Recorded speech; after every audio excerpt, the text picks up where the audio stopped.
ಜೀವನದಲ್ಲಿ ಒಬ್ಬೊಬ್ಬರಿಗೆ ಒಂದೊಂದು ದಾಖಲೆ ನಿರ್ಮಿಸುವ ಆಸೆಗಳಿರುತ್ತವೆ.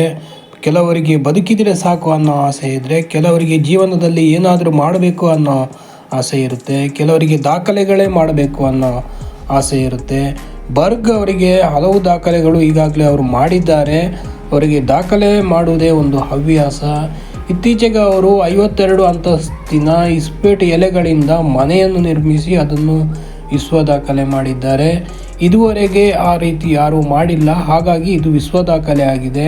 ಸುಮಾರು 8 ಗಂಟೆಗಳಲ್ಲಿ 54 ಅಂತಸ್ತಿನಲ್ಲಿ ಇಸ್ಪೇಟ್ ಕಾರ್ಡ್ಗಳನ್ನು ಒಂದರ ಮೇಲೊಂದರಂತೆ ಜೋಡಿಸಿ ಏನು ಮಾಡಿದ್ದಾರೆ, ಇಸ್ಪೇಟ್ನ 52 ಅಂತಸ್ತಿನ ಕಟ್ಟಡ ರೀತಿ ಮಾಡಿದ್ದಾರೆ. ಇದಕ್ಕೆ ಅವರು ಯಾವುದೇ ಅಂಟು ಅಥವಾ ಇನ್ಯಾವುದೇ ಸಪೋರ್ಟ್ ತಗೊಳ್ಳದೆ ಕೇವಲ ಕಾರ್ಡಿನ ಮೂಲಕವೇ ಬ್ಯಾಲೆನ್ಸ್ ಮಾಡಿದ್ದಾರೆ. ಇದೀಗ ವಿಶ್ವ ದಾಖಲೆಯ ಪಟ್ಟಿಗೆ ಸೇರಲ್ಪಟ್ಟಿದೆ.